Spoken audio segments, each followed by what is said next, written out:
Vamos ver se a gente termina esse assunto nesta noite, né? Esse lado tão obscuro para o ser humano, não é verdade? Mas tão real.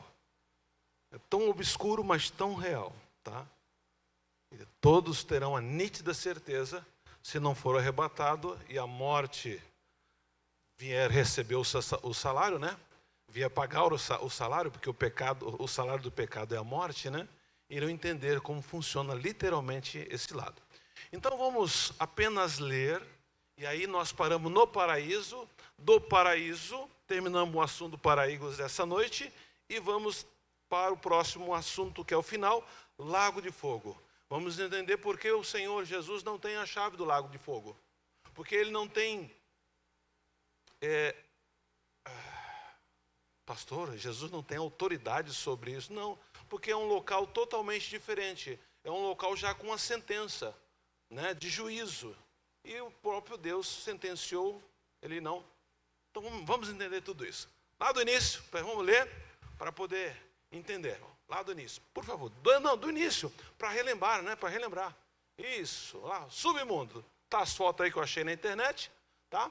Onde o mundo dos mortos se chama, onde é o mundo dos mortos, como se chama o mundo dos mortos, e o que a Bíblia diz desse lugar. Então, esse lugar, submundo com várias divisões, que nós aprendemos nas aulas passadas, né?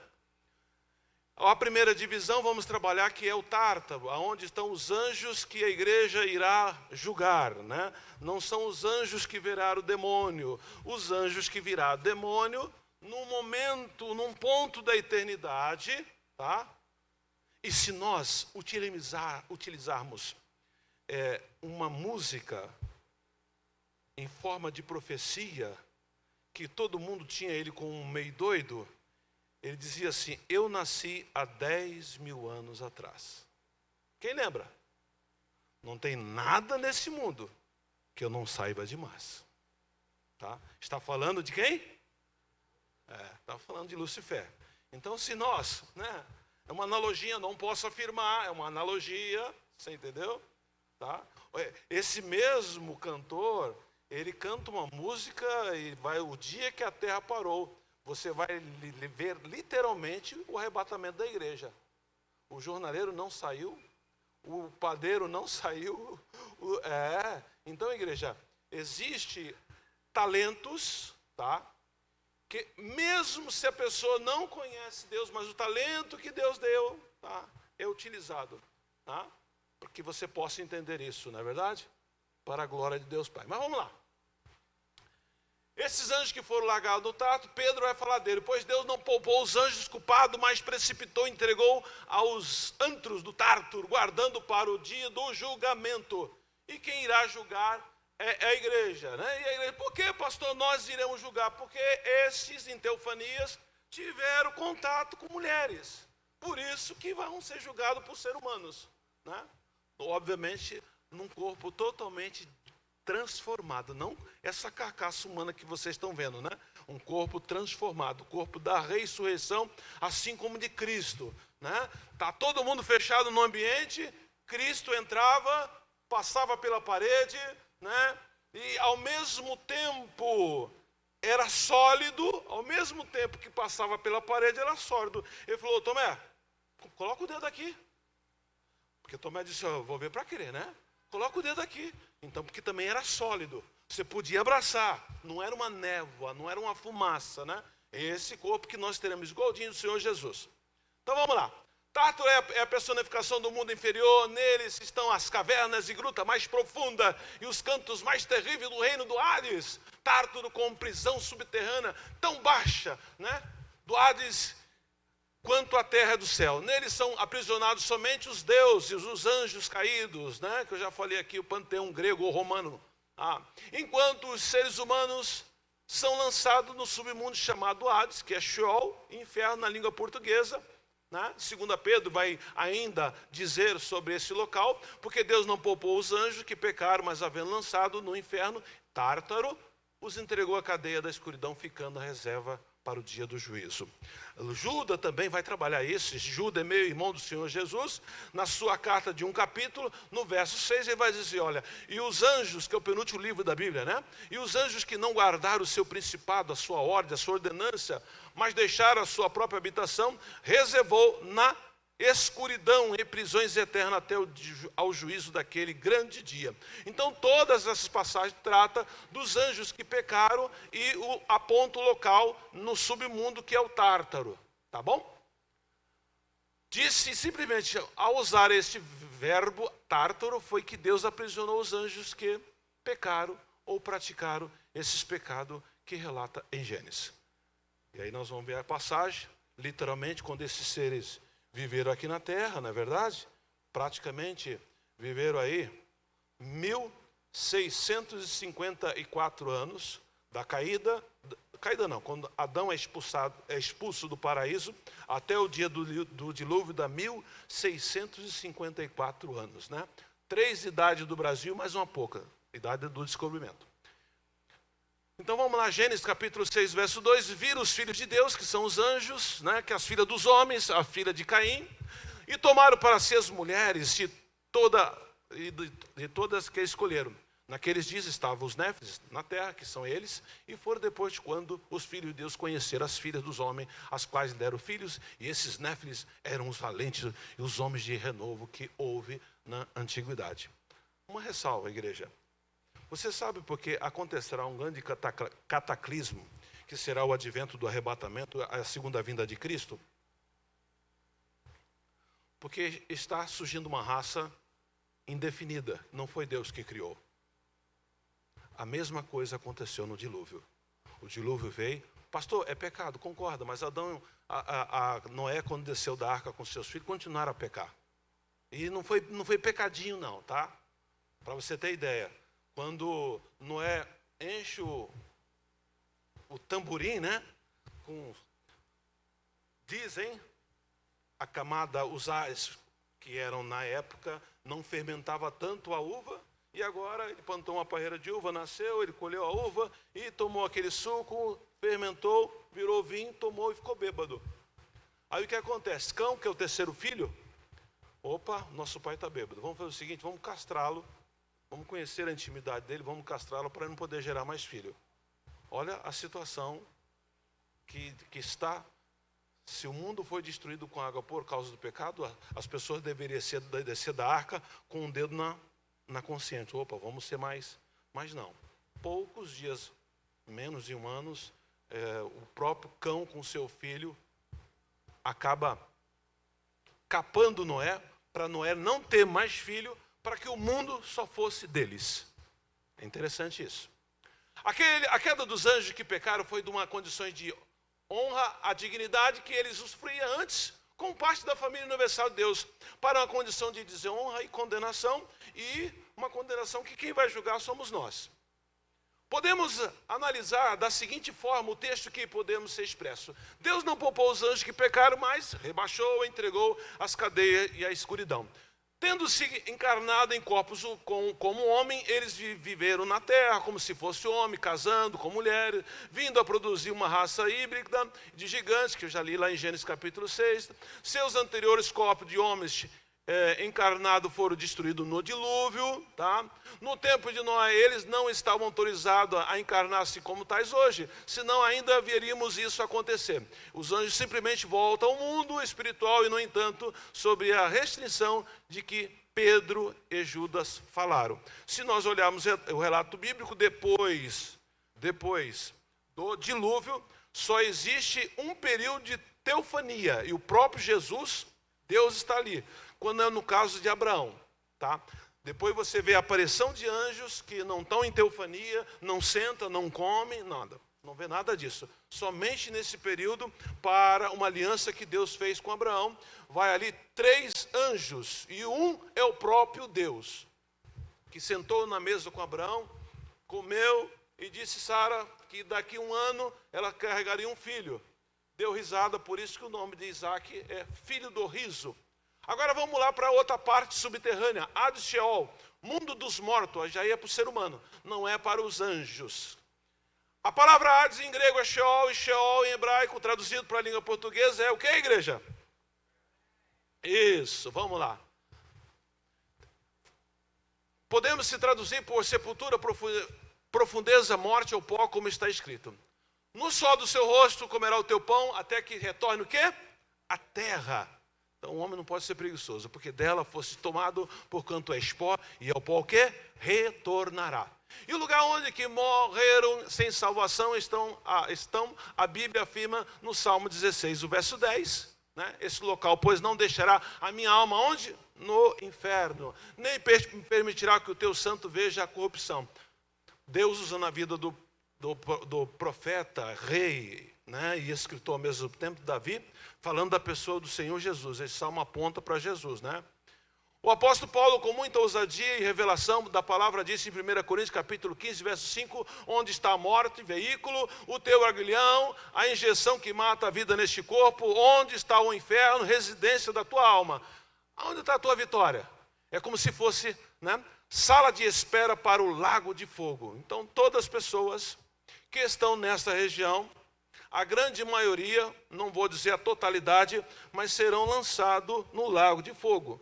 Porque no dia do juízo final tem pessoas que sairá desse local e entrará no livro da vida, tá? No dia do juízo final, igreja.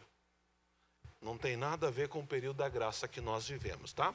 Então, algumas versões bíblicas não traduzem o termo Sheol. Algumas traduções bíblicas, como sepultura ou com o termo Hades. E quase sempre é traduzido por inferno, embora às vezes também aparece como morte, né? Como em Samuel capítulo 2, verso 6, o Senhor é o que tira a vida e da vida faz descer ao Sheol e faz subir dali.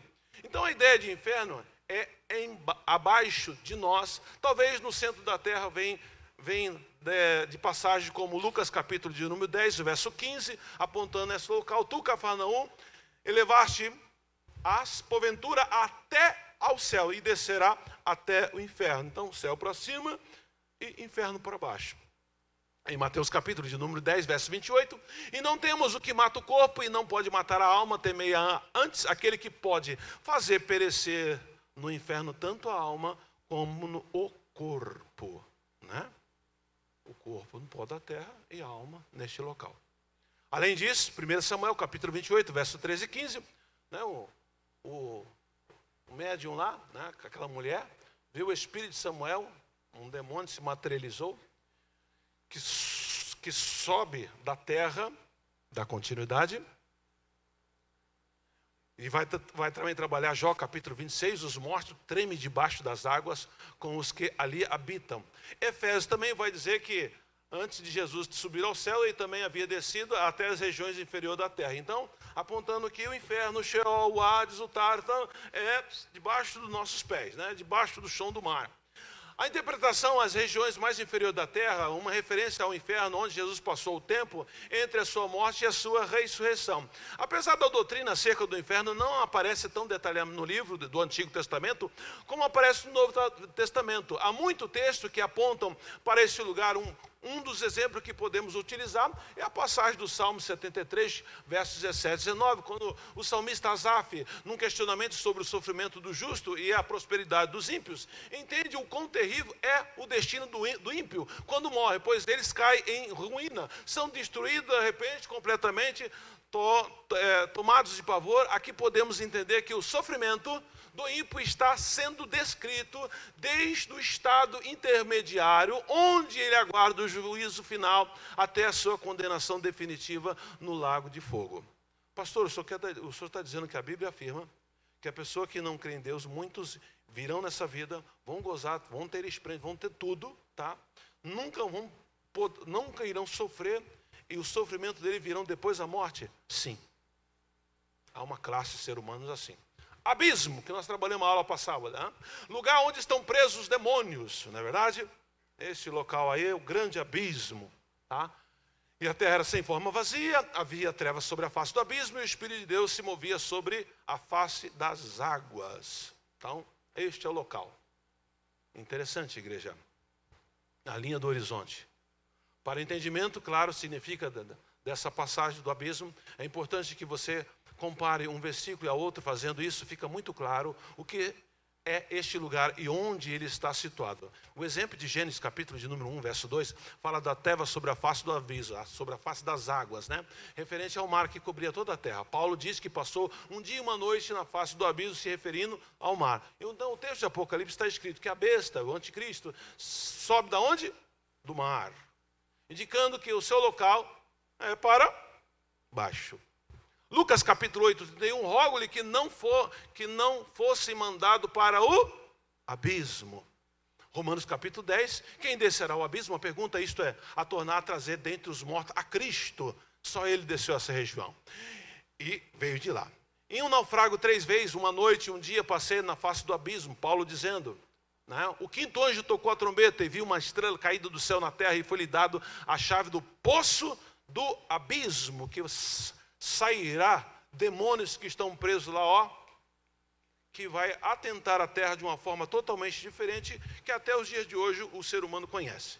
Será totalmente diferente. Por 5 meses a morte é suspensa na grande tribulação. Vão padecer com dor terríveis, tá? Uma doença terrível, e não terão cura, e a morte não poderá, estará suspensa por 5 meses. A Bíblia vai afirmar isso. Posso trazer esse estudo posteriormente, né? Só uma pincelada para a gente entender aonde fica esse local, o abismo. Ele tinha sobre si rei, o anjo do abismo, e em hebreu era o seu nome Abaddon, e em grego Apolion. Destruição total.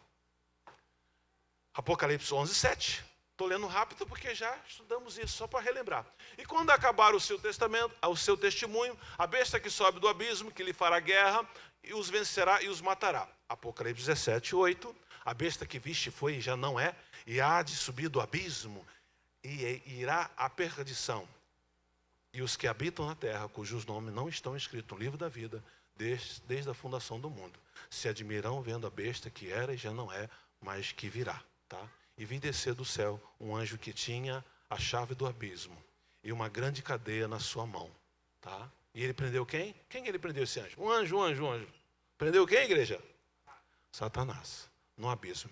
E ali encerrou e pôs o selo sobre ele, para que não mais enganasse as nações até que os 1000 anos se acabassem, e depois importa que ele seja solto por um pouquinho de tempo, tá? Literalmente para o juízo. Literalmente, igreja. Aí eu mostrei o desenho, os versículos que apontam a região do abismo, estão todos aí, não é verdade? Dá continuidade. Chegamos aonde paramos. Paraíso. Onde estão os que morrem em Cristo Jesus, tá?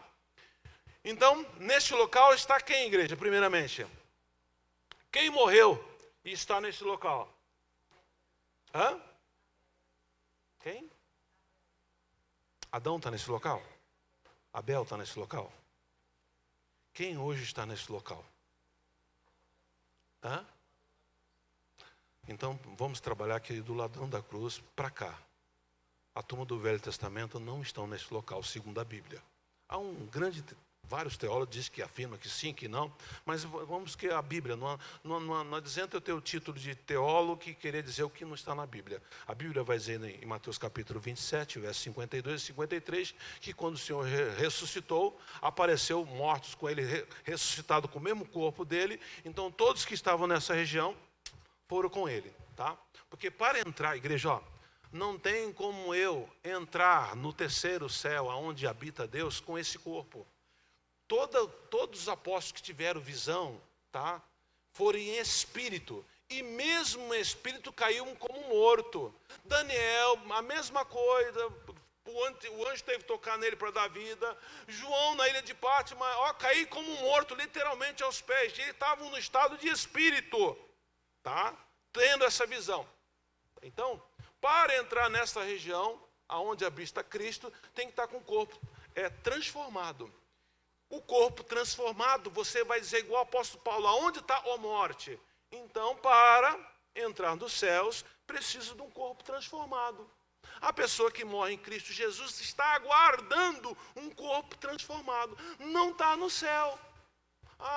Está lá no céu, aí volta, para voltar de novo para o céu. Então não tem fundamento essa teologia de alguns teólogos liberais aí, tá? Então, todos que morreram na graça estão neste local hoje chamado paraíso, que quem morria no pacto abraâmico, tá? Porque Abraão para você ter ideia, quando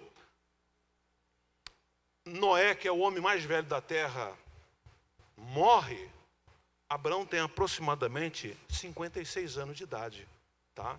Então, por isso, praticamente todo mundo que viu na fé dele, esse local te chamava Seio de Abraão. Damos continuidade, por favor, vamos lá. Coloca para mim, dá continuidade, por gentileza. Lucas capítulo 23, verso 43. E disse-lhe Jesus: em verdade te digo que hoje estará comigo na onde? Paraíso. Atos capítulo 2, verso 27, coloca aí do 31, do 27 ao 31, né? Lucas, o escritor de Atos dos Apóstolos, está usando a palavra do Salmo e explica o que está acontecendo. Põe aí Lucas Atos capítulo 2, verso 27 ao 31.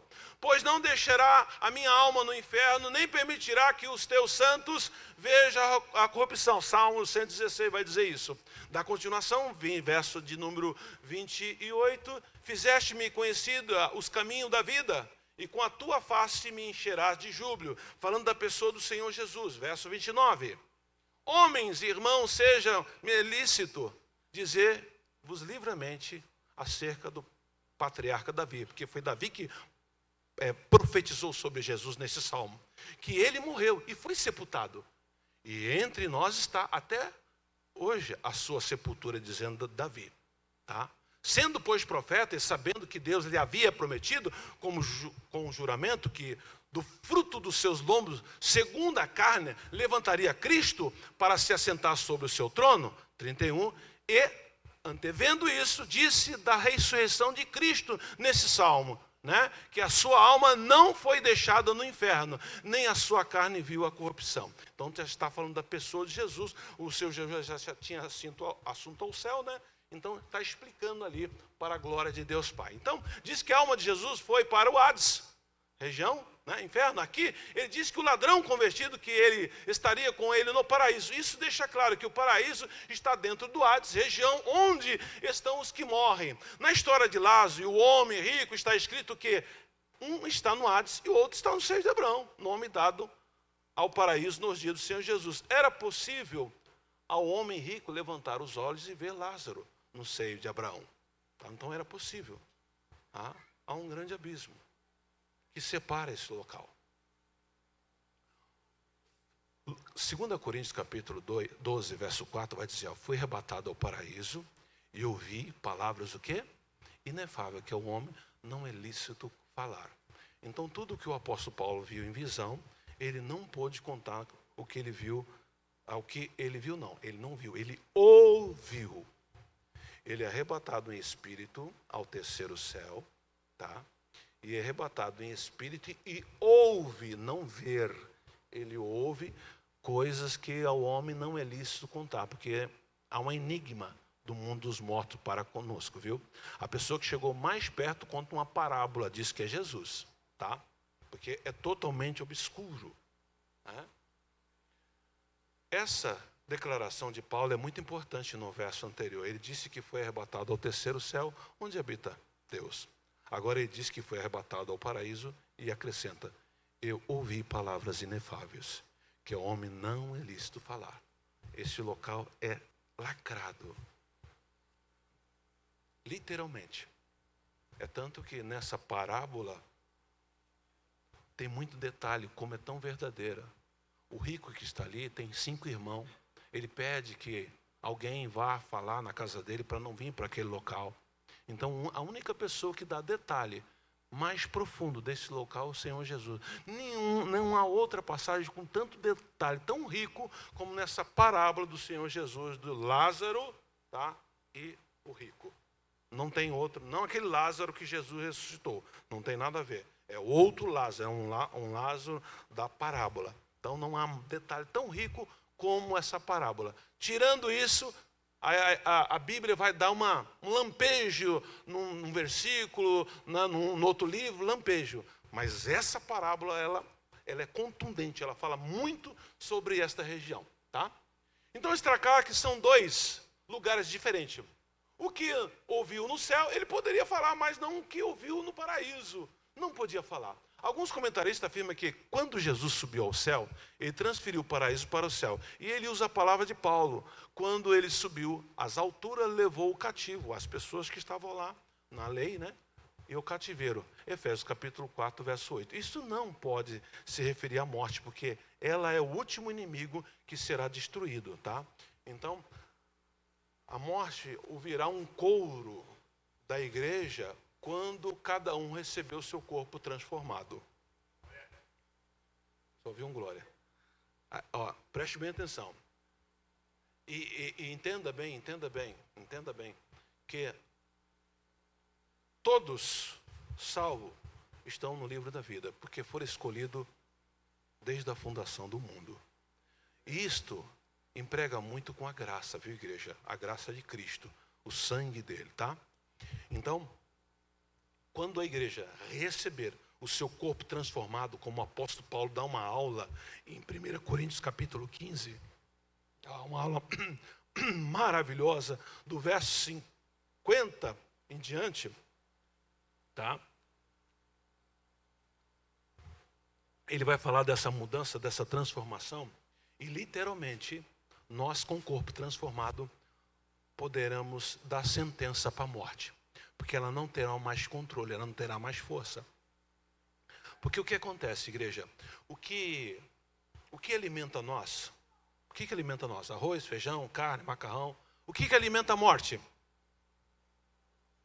O que alimenta a morte? Hã? Não. Hã? O que alimenta a morte é tirar a nossa vida. Tirar o fôlego. A cada fôlego de vida que ele recolhe, né, que esse ser recolhe, alimenta. Você entendeu? Quando sobre a igreja não terá mais autoridade. Nesta região que domina, né? O Senhor Jesus tem a chave, graças a Deus ele tem a chave dele. Esse local que ele dominava, que agora não domina mais, não poderá mais.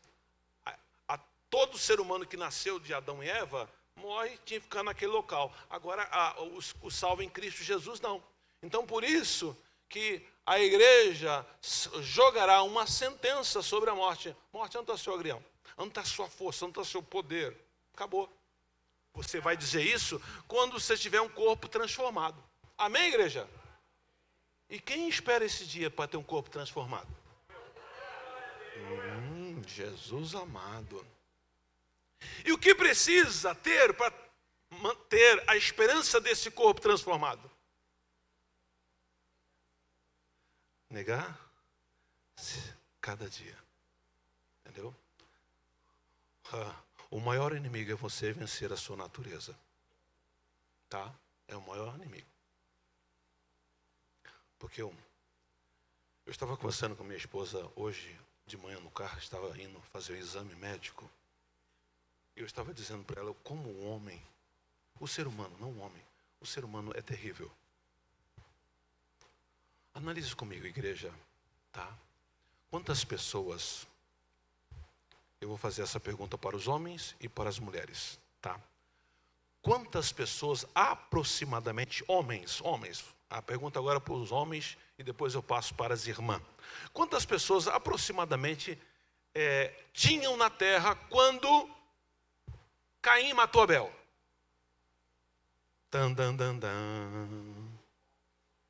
Quantos? 2? 4? Vou ajudar. Ó.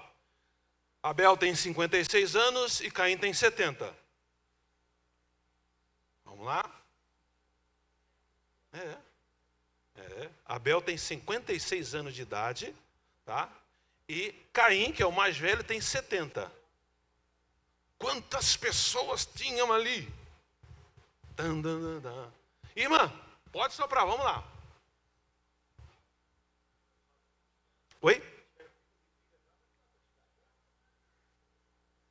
A Bíblia não registra, estudo por fora, dos livros Massoreta, né? Mas a gente pode, numa matemática simples, está Adão e Eva, e está Caim e Abel. As mulheres não são contadas. Infelizmente, as mulheres não são contadas. Mas nos livros Massoreta apontam. Então, nesse período aí, tem 16 irmãs, mais Caim, mais Abel, mais Eva e mais Adão. Tá? Agora, preste bem atenção. Oi? Só tinha os 2 homens só. Tá? E até então, esses 2 homens não haviam tido relação com as suas irmãs. Ainda não havia cidade. Só depois da morte de Abel que Caim, né, pega o harém com as suas irmãs, tá? Que a quantidade de mulheres que Adão e Eva produziu foi 36 mulheres. Homem, só foram 3. Abel, Caim primeiro, Abel segundo e 7. Interessante isso, tá? Então, preste bem atenção. Vamos lá. Não tem banco, não tem carro, não tem tudo que chama atenção, né? Dinheiro, não tem poder, não tem autoridade, não tem governo, né? Não tem fazenda.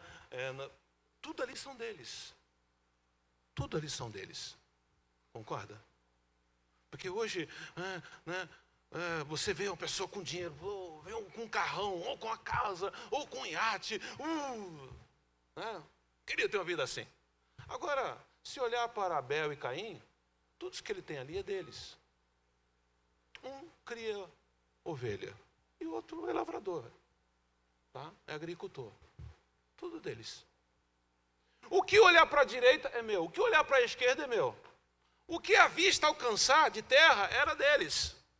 O que a vista alcançar de animais para criar era de Abel. Você concorda? Tá? E o fator predominante aceitou a oferta de um e não aceitou a oferta de outro. Foi o principal motivo para que Caim matasse Abel. Só porque Deus não aceitou a oferta. Gerou o quê? Inveja. E aí, o mal está dentro de cada ser humano. O mal está dentro de você. Se você pode dominar, você tem essa autoridade para dominar. E ele não dominou. Acabou então matando o seu irmão. Então, se nos dias de Abel, onde tinha 16 mulheres, tá?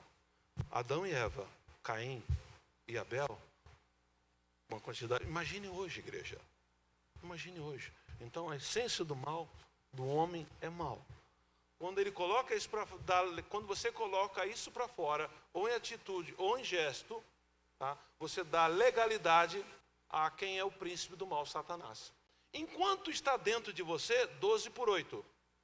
Saiu em gestos, em atitude, em palavras, em ações.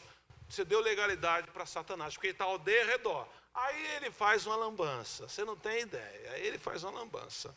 Tá? Enquanto está dentro de você, 12/8, tá? É só Deus que sabe, ajoelha, pede perdão, maravilha. Agora saiu em palavra, em atitude, em gesto. Meu amigo, tá? Só em um olhar. Meu Deus do céu. Deu legalidade. Então, muito cuidado. Principalmente, né, os crentes, porque Satanás, o restante, o mundo é dele. João vai dizer o mundo já do maligno. Todo o sistema do mundo é dele, tá? Então, não pensa vocês que os demônios que ainda não, usando a aula passada, não acharam ar-condicionado, entendeu? Que não acharam ar-condicionado usando a aula passada, estão à procura, tá? Então é uma procura para encontrar uma casa varrida e adornada e fazer uma lambança, igreja. Não, porque já foram dele. Então, por isso que procure uma igreja, eu sempre digo isso, que está próximo da sua Bíblia, que vai condenar as suas atitudes, vai dizer, você é pecador, você precisa do Senhor Jesus. Você se arrependa, camarada, negue-se a si mesmo. Você tem que ouvir isso, 70 vezes 7 dá 1000, dá quanto? Então você tem que ouvir isso, não vou botar nem 7 vezes, 490, não vou colocar nem 70 vezes 7, você tem que ver isso 70 vezes 700 por dia. Tá? Porque você esquece, literalmente, quando o cenário do pecado está montado, e esse é o calcanhar de Aquiles, opa, independente da idade, se é bebida, se é mulher, se é jogo, se é prostituição, o que for, igreja, o que for seu calcanhar de Aquiles, né? Ou se é coisa fácil, o cenário está montado. E se você não tiver a voz do Espírito Santo dizendo, negue-se a si mesmo, tu cai nos braços. Aí depois vem o arrependimento, vem o remorso, vem aquela coisa toda que vai te atrapalhar a vida espiritual, tua vida espiritual vai estar lá embaixo, o teu aspecto físico muda, você fica com cara de mundano, porque o brilho de Cristo foi embora, e aí é uma tribulação, porque a tua consciência acusa, e aí o que acontece? Isso vira um vício, aí não tem mais aquele peso como foi da primeira vez, porque a consciência começa a ficar acauterizada por várias práticas que você fez, e aí o que acontece? A lâmpada de Deus vai se apagando dentro de você. Literalmente. E para voltar é só misericórdia. Vezes misericórdia misturado com graça. Se nós formos para o livro de Hebreus capítulo 4, o verso de número 6, do 4 ao 6, vai dizer que a sentença ali é terrível.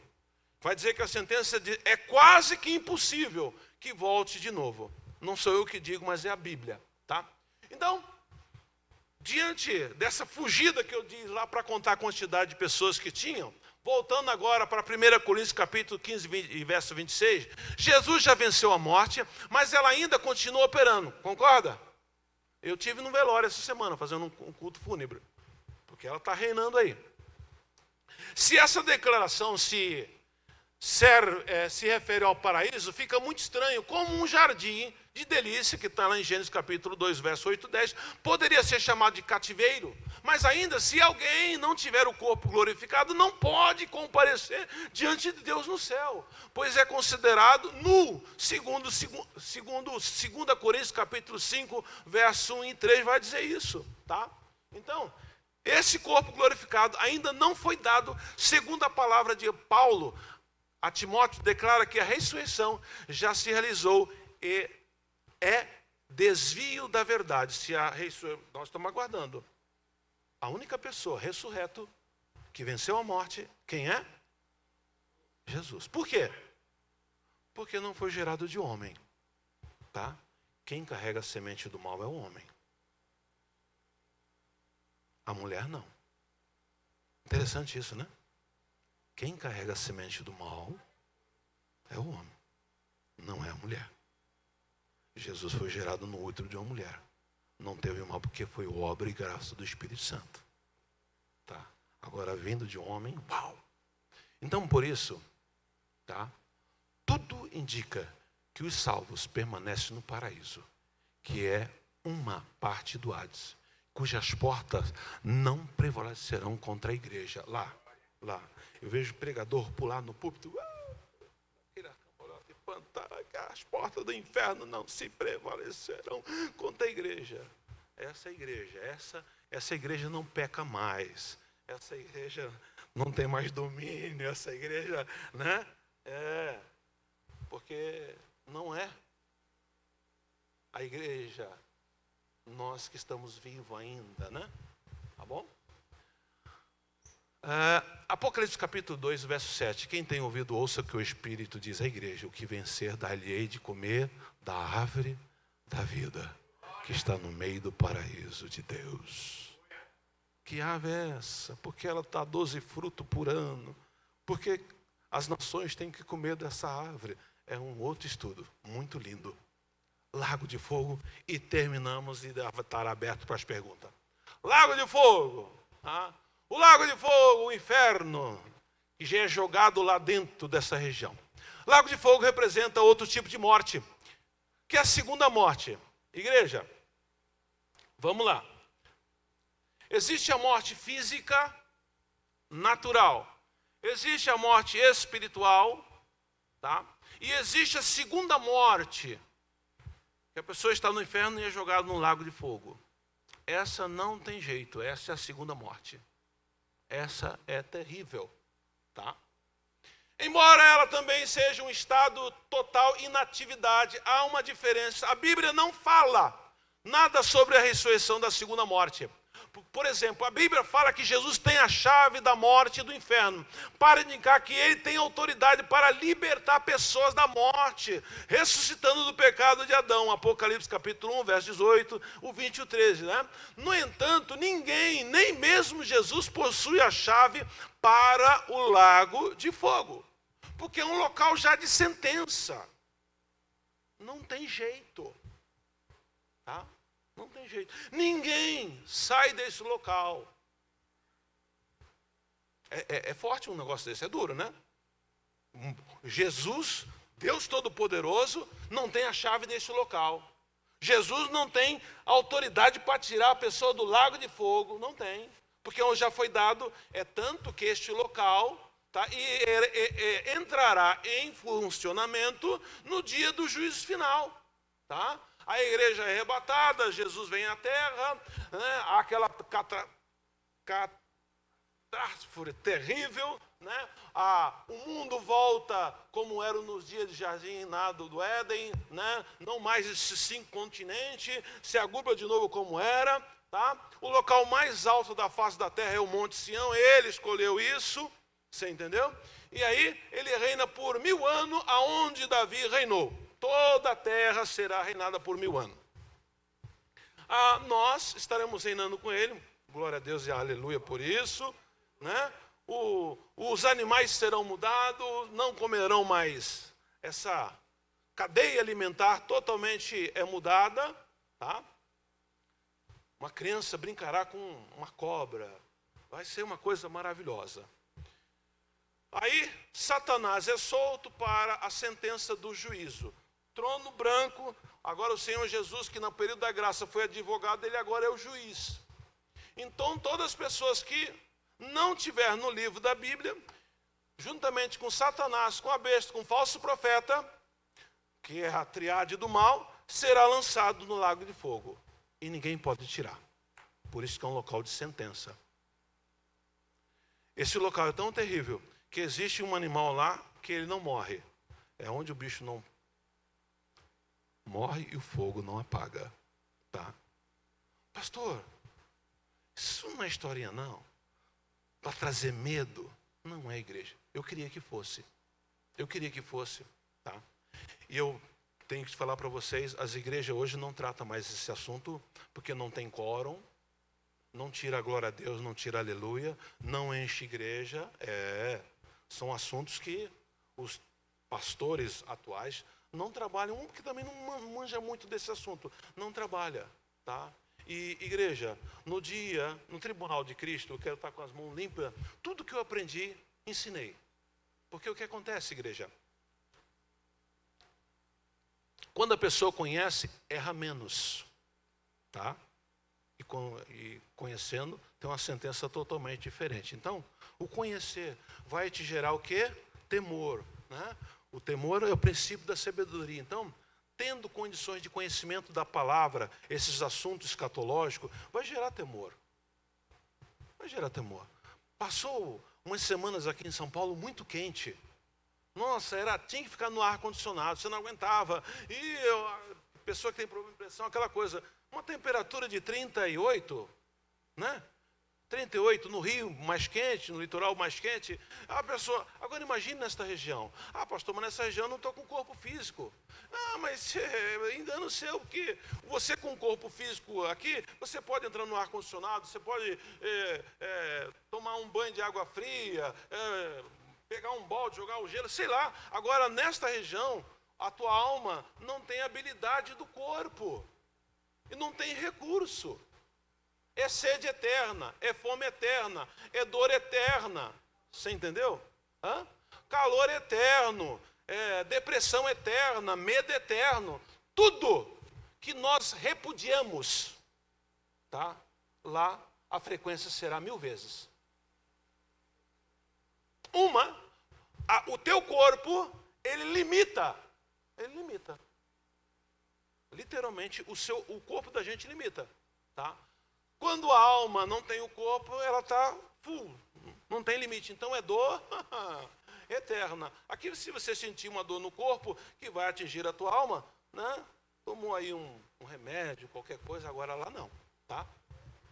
Então vamos lá, esse lago simboliza a punição por meio da destruição eterna. Põe aí 2 Tessalonicenses capítulo 1, verso 9. Vamos entender isso, né? Esse lago de fogo que entrará em funcionamento depois de que época, igreja?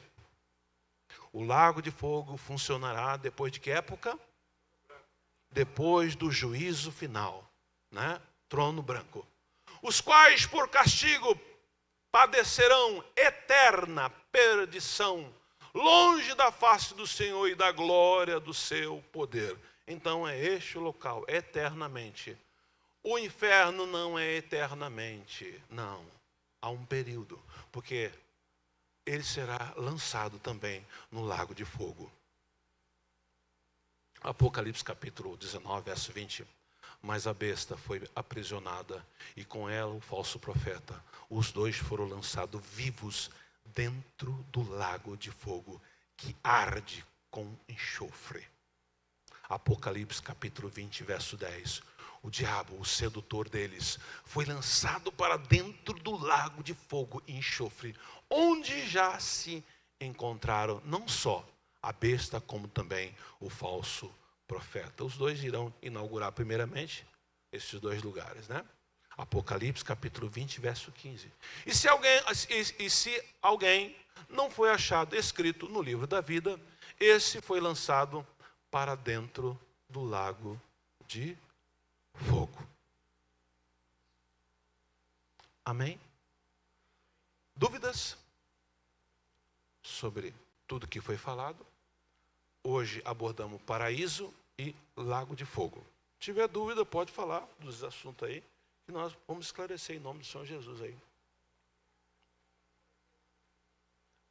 Pega o microfone, por favor, minha irmã, leva até a irmã lá, para fazer uma pergunta audível para que toda a igreja possa ouvir e entender. Está desligado. Diga, por favor. Acabou a bateria? Acho que acabou a bateria, irmã. Pega outro microfone, pega um outro microfone, por gentileza. Para que possamos entender a pergunta da irmã e explicar. A minha pergunta, igreja, com esse estudo, aumentou o sentimento para vocês orar para os seus parentes que não são evangélicos? Aumentou porque quando o Senhor colocou isso no meu coração, eu fiz essa oração. Senhor amado, gera um sentimento dentro do povo da igreja para que ele possa orar para os seus filhos, para os seus parentes que ainda não conhecem o evangelho, ou que estão meia boca, que estão em cima do muro, né? Diga, minha irmã. Sabemos que pecado e pecadinho, pecadão é a mesma coisa, o mesmo pecado. Qual que seria o pecado que faríamos para ser levado ao lago de fogo? Seria aqueles 3 pecados que a gente aprendeu, que seria a blasfêmia contra o Espírito Santo? A pergunta da irmã está relacionada à igreja, ao mundo, ou em geral? Em geral. Em geral. Bom, toda pessoa, tá, que não serve a Deus, essa está condenada. A Bíblia trabalha como ímpio. As pessoas que servem a Deus têm conhecimento da verdade, mas mascara o que é ser cristão, não levam uma vida dependente do Espírito Santo, tá? Eu dei uma aula aqui sobre pecado, sobre blasfêmia, errar o alvo, né? Sobre a iniquidade e sobre a transgressão. Então, os dois pecados, transgressão e iniquidade, o crente que pratica isso, porque pratica com gosto, ele tem prazer e não gera arrependimento. O pecado não. Erra o alvo, pede perdão e vai tocando o barco. Agora a iniquidade e a transgressão não. Então, todo crente que está dentro daquela aula que eu dei aqui, cometendo iniquidade, eu dei o exemplo, expliquei na Bíblia, e a transgressão, e não se arrepender e deixar de lado, nunca mais praticar aquilo. Tá? Agora, estou na igreja, levo as coisas de Deus, porque é a ideologia por causa da apostasia. Hoje, você entendeu? O ser humano hoje estão procurando a igreja que não vai atacar o seu pecado. Essa é a realidade. É o seu bel prazer. Tá? Então, quem tira você da presença de Deus, conhecendo a palavra quem é? Você mesmo. Ouve, ou escuta, mas não dá ouvido. Se nós olharmos para Apocalipse capítulo 3, o verso 14 em diante, que vai falar da última igreja, a igreja de Laodiceia, este momento que nós estamos vivendo, a sentença para aquela igreja a qual nós pertencemos é essa geração. Toda vez que eu leio, dá frio na minha espinha, porque a sentença é: essa igreja ela é morna, tá? Essa igreja ela é cega, essa igreja ela é nu. 3 coisas que você é cego, misericórdia, né? Você está nu, é vergonha. E além, a sua consciência, a sua mente está em cima do muro. Você não decide. Que é a igreja de Laodiceia. E a minha Bíblia e a sua Bíblia vai dizer, se aqueles dias não for abreviado, a apostasia toma conta do geral do coração do povo. Você entendeu? Literalmente. Coloca aí primeiro a 2 Tessalonicenses, capítulo 2, o verso 3 em diante. O Apocalipse. 2 Tessalonicenses, capítulo 2, o verso 3 em diante, por favor. Ninguém de maneira alguma vos engane, porque não será assim, sem que antes venha o que, igreja? Apostasia. E essa é o último sinal para a igreja, não para o mundo. Para a igreja de Cristo Jesus é esse sinal aqui, apostasia. E se manifeste o homem do pecado, o filho da perdição. Verso de número 4. O qual se opõe e se levanta contra tudo o que se chama Deus, ou se adora, de sorte que se assentará como Deus, no templo de Deus, querendo parecer Deus. Está falando da igreja. Todo mundo olha, o anticristo sentará no templo, lá em Jerusalém. Não, essa passagem para o povo, Paulo está explicando, olha, igreja, a igreja da época será tomada de pessoas com apostasia e se aparecerão servos do Deus ativo, serão pastores, serão aquelas pessoas renomadas, mas estão com palavra de engano, trazendo apostasia. Tá? Verso de número 5. Não vos lembrais de que estas coisas vos dizia quando ainda estava convosco? Verso 6, por favor. E agora vos sabeis o que detém, para que o seu próprio tempo seja manifesto. Então o que detém ainda, tá? Para que a igreja não apostata, o que detém? O Espírito Santo.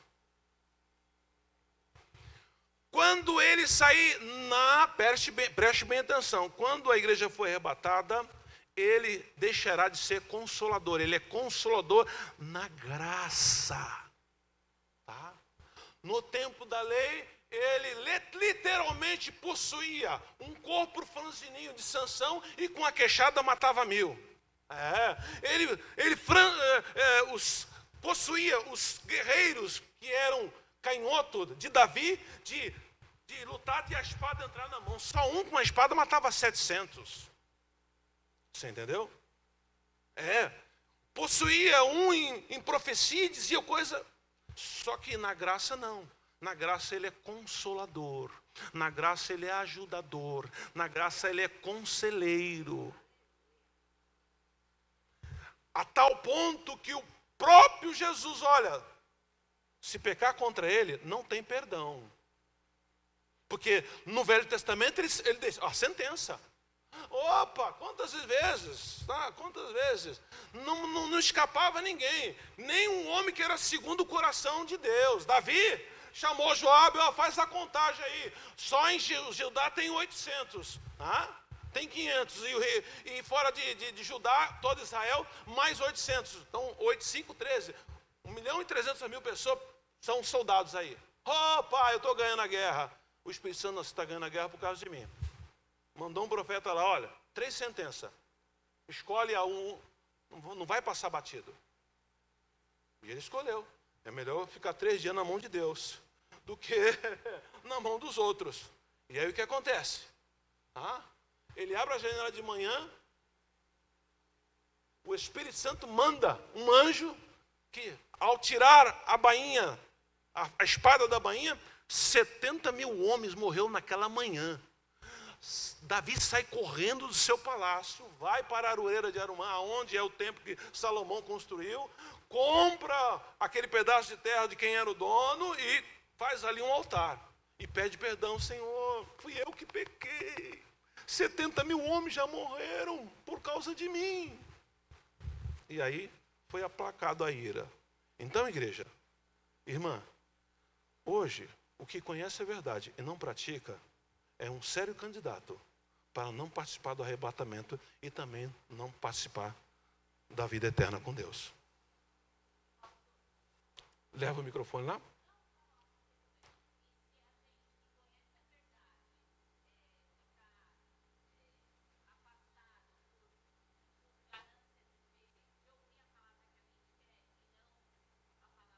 Aí já é apostasia, já morreu, irmã.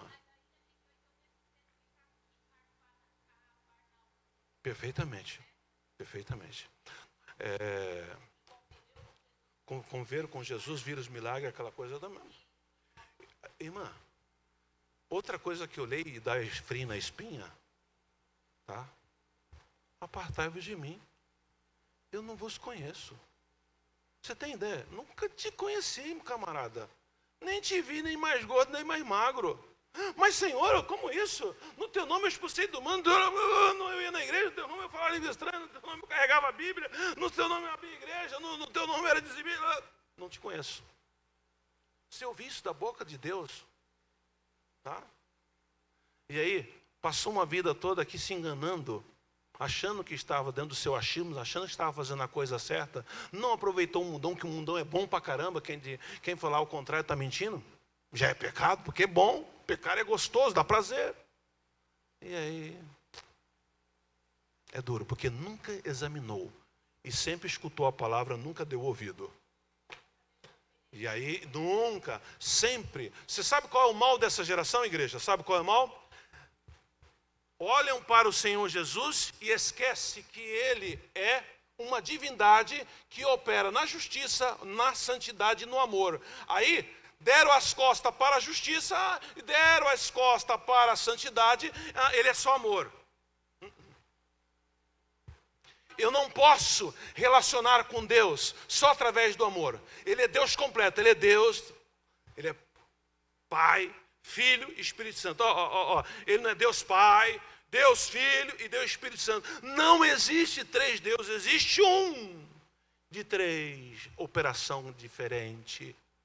Um lado dele é amor, um lado dele é justiça e um lado dele é santidade. Eu não posso dividir. A igreja do século 21 que está apostatando a sua fé é amor.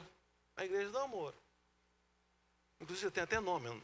Eu não estou referindo à igreja que esse nome como placa, né? Igreja do amor. Não estou referindo a isso. Eu estou referindo à prática dos crentes de hoje, que os pastores não condenam o pecado.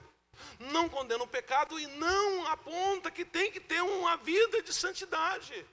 Não posso ser amigo do mundo. O evangelho se tornou tão água com açúcar pregado por esses homens que não há mais transformação.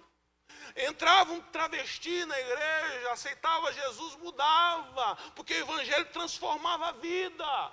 Entrava um traficante, deixava de ser traficante. Entrava um picareta, deixava de ser picareta. Entrava um mentiroso, deixava de ser mentiroso. Hoje não.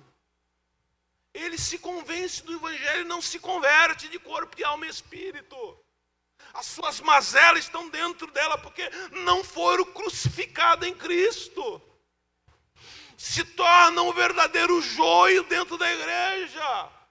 E o joio é igualzinho o trigo, só naquele dia, que não tem mais como mudar, não tem mais como colocar uma ré, que você saberá que você foi joio e não trigo. Isto é duro, igreja. Não brinque com a salvação. Vocês que estão nesta noite ouvindo esse comedor de arroz e feijão, não brinque, tenha dentro das vossas consciências 24 horas por dia. Ei, o Deus que eu sirvo, Ele é santo, Ele é justo e Ele é amor. E eu tenho que entender isso. Não, Deus é amor. Ele perdoa. Brinca. Apartai-vos de mim, que eu não vos conheço. Não, pastor, só está ensinando errado. Então vamos rasgar várias páginas da Bíblia. vamos ter que tirar várias páginas da Bíblia. É sério? Isso é sério. Mais alguma pergunta? Diga. Dá o microfone lá. Deus está aqui, viu?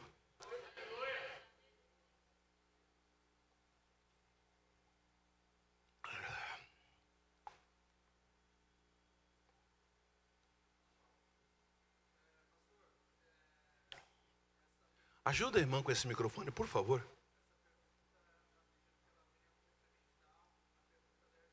Certo.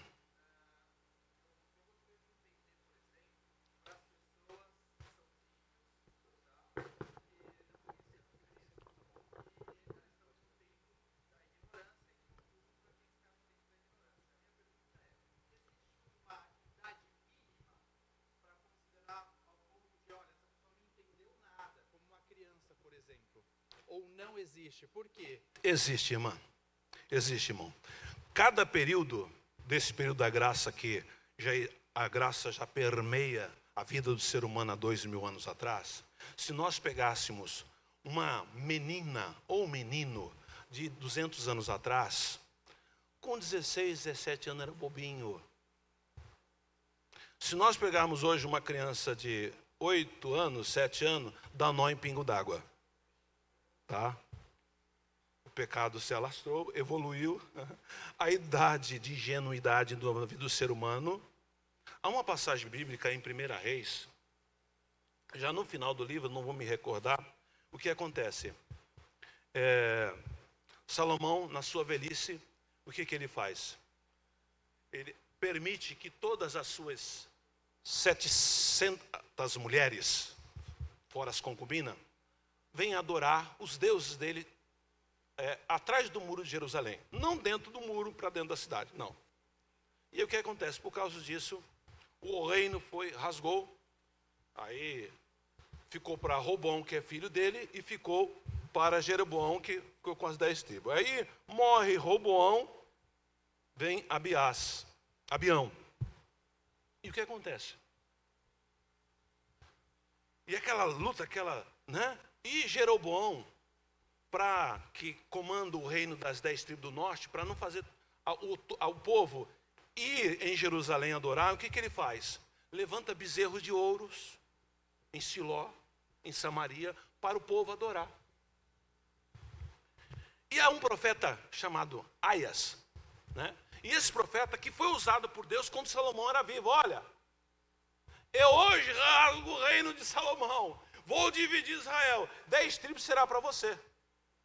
E o filho dele adoeceu. Ele chamou a esposa dele. Vai lá. Que esse homem, há muitos anos atrás, ele é profeta do Deus vivo. Há muitos anos atrás, ele profetizou que eu ia ser rei. E hoje eu estou sendo, vai lá. Só que tira suas vestes reais, vai com uma mulher simples, para ele não saber que você é minha esposa. E ela se adornou com uma mulher simples e foi lá. Antes de chegar na casa dela, Deus falou para o profeta que já era cego, já era um homem de quase 90 anos de idade, já tinha perdido a vista. Falou, olha, a esposa de Jeroboão vem aí, tá? Diz para ele que eu vou sentenciar, vou matar todo mundo da casa dele, porque deu as costas para mim, adoraram outros deuses, prostituíram contra mim, aquela coisa toda. E o filho dele, por causa da idade dele, é inocente. Ele eu quero para mim. E diz para a mãe dele, quando ela sair da sua casa e voltar para a cidade, quando passar pelo portal, ela vai ter a notícia que o filho dela morreu. O que eu disse toda essa história no final de 1 Reis? Dizendo que, dependendo da idade da pessoa, esta pessoa terá a salvação, porque ainda não atingiu a idade da consciência. No arrebatamento da igreja, o que vai virar uma grande, terrível corrida, imagina, uma mulher com 8 meses de gravidez. No toque da trombeta, a barriga dela vai murchar, meu irmão. Olha que situação, tá? As crianças que estiverem brincando no parque, idade pequena, quem ainda não conhece, pegar. Então, existe diante de Deus, eu não posso afirmar se é 5, se é 4, se é 10, se é 8, eu não posso afirmar, tá? Mas existe sim.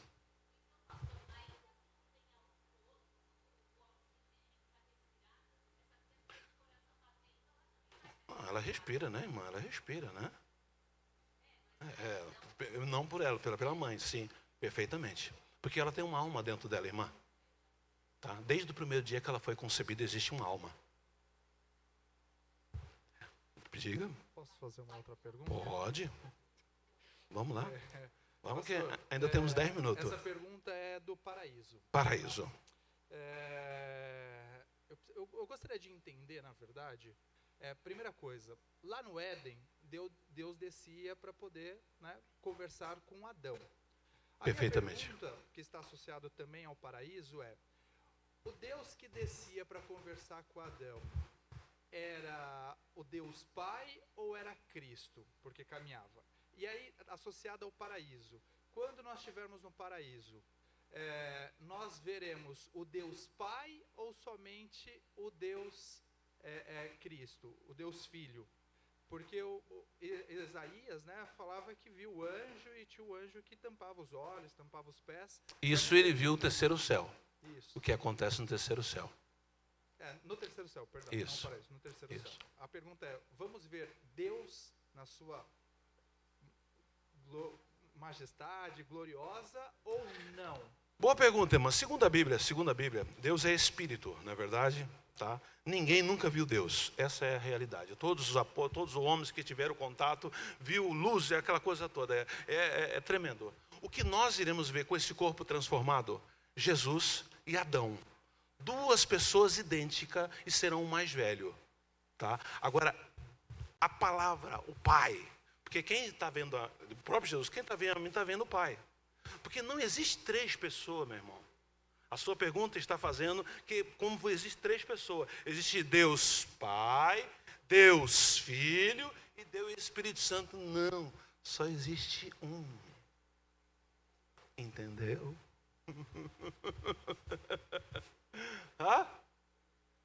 Diga.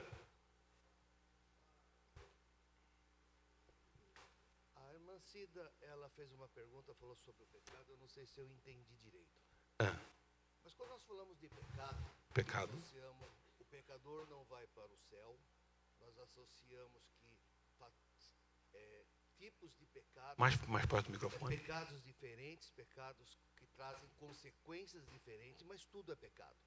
Mas a própria Bíblia não diz que todos nós pecamos a todo momento, e aquele que diz que não tem pecado já está pecando? Quando a Bíblia diz desse pecado, tá?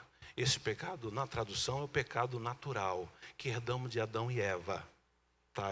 Você nasceu nesse corpo, você peca toda hora, mente, aquela coisa toda. Esse é o pecado natural, a qual o Senhor Jesus morreu por ele. Agora, os outros pecados que a Bíblia condena, e vai ter uma relação muito grande, que está como chefe a iniquidade ou a transgressão, que são dois chefes desses outros pecados, que a sua natureza pode dizer não, e você não diz. É esse pecado que a Bíblia vai condenar. Eu dei uma aula aqui só a respeito da transgressão e só a respeito da iniquidade. O próprio Davi foi o chefe desse estudo, porque ele perdeu, eu transgredi. A iniquidade, informada, iniquidade, aquela coisa toda. Então deu uma aula. Então, o pecado natural, que se faz involuntariamente. Você ira. Não tem como não irar. Pecou. Você entendeu? Esse pecado... Jesus me perdoa, aquela coisa toda, porque... Esse não me leva para o inferno. Entendeu? Esse não. Você está sempre pedindo ao Senhor, você está sempre com o coração se humilhando. Agora, a iniquidade, você tem prazer. Não é pecado. A sua mente ficou cauterizada. Essa é a questão. Preste bem atenção. Isso é muito interessante, porque Davi pecou contra quem? Matando Urias. Ele pecou contra quem? Com todo mundo ficou sabendo. Ele mandou matar Urias. Mas ele disse, somente a ti eu pequei. Lava-me no teu sangue o pecado de iniquidade. Manda a Urias por frente da batalha, que eu quero ficar com a viúva. Ela é linda, ela é bonita. Entendeu? Então, este é a iniquidade, que é o desejo, a arrogância, o orgulho, a mentira, a vaidade, tudo quanto não presta. Está nesses dois pecados que, como chefe, iniquidade e transgressão. Tá bom? Diga, meu irmão. Diga. Quando o senhor disse que não há Deus Pai, não há Deus Filho e não há Deus Espírito. Ele é um só. É Seria Deus uma Pai, espécie- Filho e Espírito Santo. Então, seria uma espécie de uma hierarquia? Uma espécie de hierarquia, como assim? Por exemplo, Deus Pai foi que fez a criação, que gerou a criação, né? Deus Filho seria o que veio para salvar, e o Espírito seria o Consolador que vai nos levar religar de novo com Deus, com Ele, pelo pecado que nos afastou dele. Vamos lá. Irmão, se eu pegar 3 velas e acender as 3 velas, tá? A quantidade de fogo em cima dela é igual, concorda? Se eu unir as 3 chamas, não tem uma só, concorda? Quando a Bíblia vai no princípio, façamos o homem a nossa imagem e semelhança, e essa é a guerra do século dentro da teologia, tá? Isso sempre trabalhou dentro do homem. Poxa, existe 3 Deus, não é monoteísmo. É um dos fatores do povo judeu não acreditar no Messias, porque eles são monoteístas, é um Deus só. Como pode ter Deus, Deus Pai, Filho e Espírito Santo? Essa é a maior dificuldade do ser humano entender a Trindade. Isso, tá? A Bíblia, ela vai ser categórica dizer que não existe 3 deuses, mas ela fala, façamos o homem a nossa imagem. Quando eu olho para a Trindade, o que esse comedor de arroz e feijão entende, tá? Um exemplo, eu vou dar eu como exemplo. Na minha casa, quando eu estava nativa, eu era o chefe de família. Na rua, a trabalho, eu era o policial, mas sou a mesma pessoa. Aquela mesma pessoa que era chefe de família dentro da casa dele, quando está na rua, ele é um policial. É a mesma pessoa, só com funções diferentes. Então, quando eu olho para a Trindade, o propósito de Deus de trazer a Trindade para perto do homem, para que o homem possa entender. Porque se ele trabalha só a ideologia de um Deus só, tá? Como é que pode, tá? Cristo, na cruz do Calvário, sendo açoitado e crucificado, não era a mão daquele italiano que estava fazendo, daquele romano, era a mão do próprio Deus, você entendeu? Esmagando o seu filho por causa de nós. Todo esse cenário, filho, pai, que é a língua que eu entendo, tá? É a língua que eu entendo.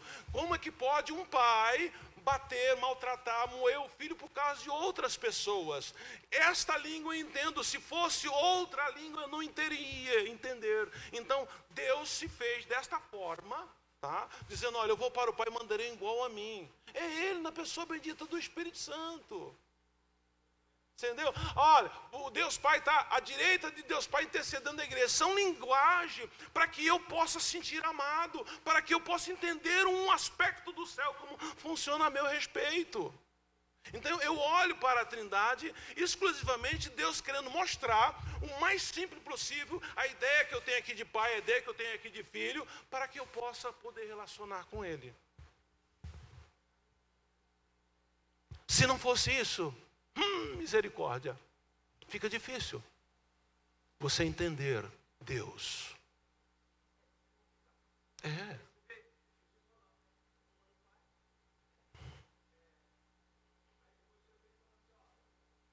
Porque ele aponta, eu tenho uma casa. Perfeitamente. Tudo para mostrar, é uma linguagem que o ser humano entende, porque é o nosso cotidiano. As suas próprias parábolas, ele usava o dia a dia. Ele não pode falar coisas que o ser humano não vai entender.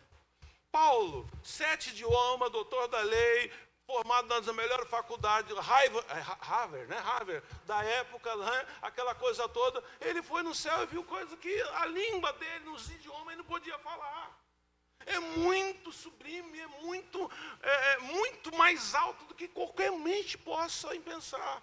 Ele vai dizer nas suas visões, olha, o que eu vi lá, é ainda o que os olhos não viu, o que o coração ainda não sentiu, é coisa sobrenatural. Então toda essa filosofia, toda essa história do cristianismo, história da lei, é Deus se revelando o mais simples possível para poder nos alcançar. Entendeu? O mais simples possível para nos alcançar. tem como eu entrar numa sala de aula, tá? Crianças pequenas, crianças que estão no primário, e falar de física quântica, falar de filosofia, mas não vão entender nada. É a mesma coisa.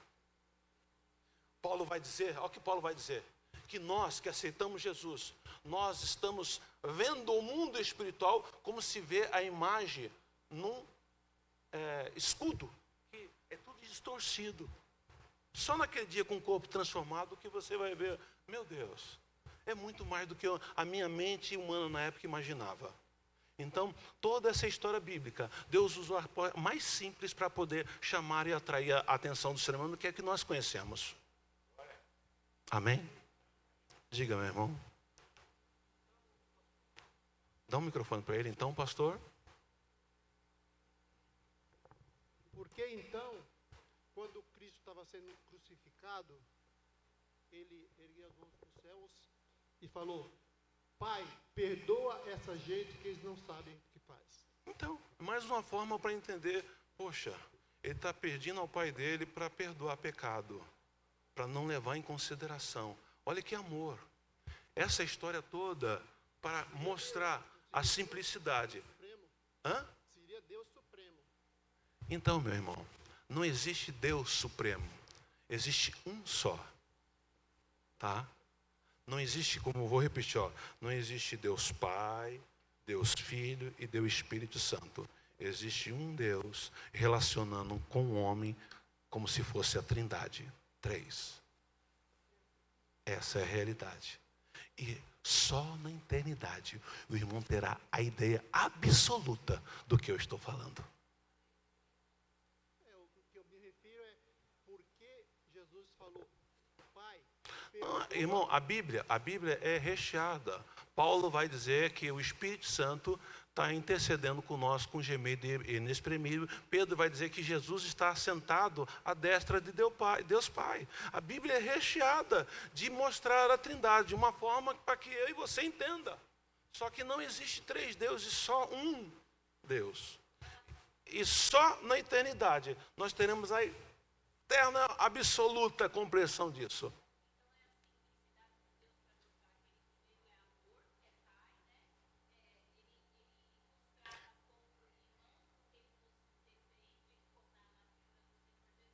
Perfeitamente. Que consola, que acompanha. É um pai paterno. Isso. Ele quis mostrar isto e é justiça e fomos justificados pelo sangue do Filho e a santidade. Aquela coisa toda. Então, não tem como fugir disso. Amém, igreja? Tá. Ouvimos a trombeta tocar. Temos o nosso corpo transformado e vamos para o paraíso? Não. Não? O paraíso está vazio. Coloca 1 Tessalonicenses capítulo 4, verso 15. 1 Tessalonicenses 4 e 15. Pula para o 14, vamos lá. Porque se cremos que Jesus morreu e ressuscitou assim também, ao que Jesus dorme, Deus o tornará a trazer com ele. Então, no primeiro toque, dá continuidade, tá? Vai para o 16. Porque o mesmo Senhor descerá do céu com alarido e com voz de arcanjo e com trombeta de Deus. E os que morrerem em Cristo ressuscitarão primeiro. Esse que ressuscitaram primeiro estão aonde? No paraíso, aguardando um corpo para poder relacionar com Deus. Nós que estamos vivos, é o segundo toque da trombeta, tá? E aí teremos o corpo transformado, igualzinho os que morreram. Nós não vamos para o paraíso, está vazio nesse exato momento. Nós entraremos nas mansões celestiais e o que aguarda a igreja nesse exato momento é as boldas. É o festão, é a ceia. É a ceia do Senhor. Amém? Então todos que ficarem firmes, tá? Tiver uma vida dependendo do Espírito Santo. Ninguém aqui é super crente. Ninguém é um bonzão da boca, ninguém conhece. Não. Tem uma vida dependente do Espírito Santo. Diga para Jesus todo dia: Jesus, eu te amo. Faça uma declaração de amor. Talvez você nem faça para a esposa, faça para ele, depois faz para a esposa. Né? É isso. Você tem que estar, literalmente, o fogo tem que estar ardendo sobre o altar. Tá? Você não pode deixar apagar o fogo. Então não olha para o homem, não olha para mim, eu sou falho. Não olha para o Anderson, o Anderson é falho. Não olha para o irmão de Morsa aqui, que é Ricardo, é falho. Não olhe para ninguém, porque olhe para Cristo. Tá? Olhe para Cristo. E não deixa o fogo se apagar sobre o seu altar.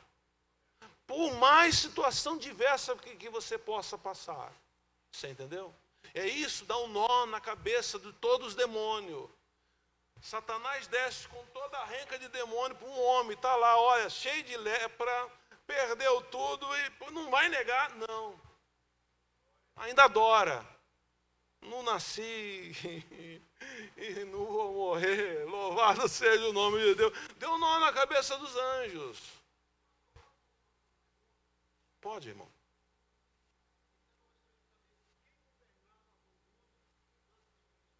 Deus.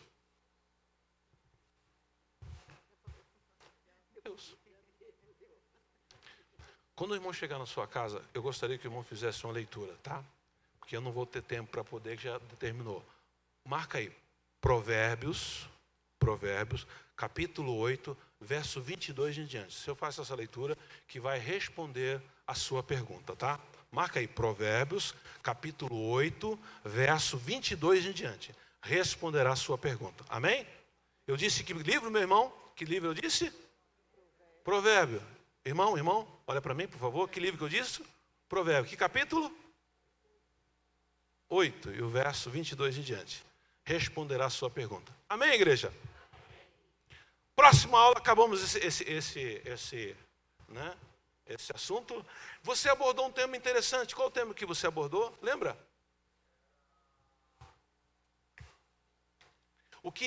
Com o pecado de Adão, o que nós perdemos, o que nós transferimos para Satanás, é isso? É isso? Você não marcou aí, não? Então deixa sair, para a gente trabalhar esse assunto. Tá? O quanto entregamos de mão beijada até os dias de hoje para Satanás. Herança espiritual. Bom, vamos trabalhar a herança espiritual adêmica para os dias de hoje. Tá? O que Adão passou de mão beijada e nós damos continuidade por falta de conhecimento bíblico. Será a próxima aula. Herança espiritual. Amém, igreja? Que Deus abençoe a todos em Cristo Jesus, tá bom?